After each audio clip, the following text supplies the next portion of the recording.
কাম করি মাঝে কোনো বেতন দেয় বেতন স্যার কাম করতেছি আজকে মাঝে মধ্যে দেন মাঝে মধ্যে গিয়ে কই হ্যাঁ মাঝে উইরে দেন না আপনি কাম করতে না পেঁয়াজ দেন মাঝে মধ্যে দেন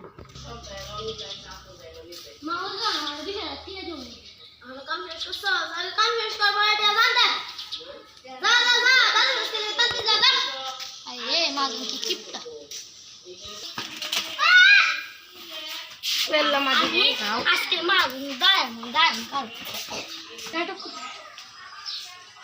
Mahojo. আমি আজকে আজকে খুঁজি ভিডিও সেটা করে তুমি একটু মানে টাকা জমা দিও না গো আমি কাজকে দিকে আজকে দেখি চাল কিনে নিয়ে এসে বাবলি তো কাজ করছো আচ্ছা বিয়া লাগছে তো কে দেন না পুরো 50,000 টাকা জমা নেব কালকে তো কইলে 20,000 টাকা লাগবে আজকে 50,000 টাকা করতে হবে 50,000 টাকা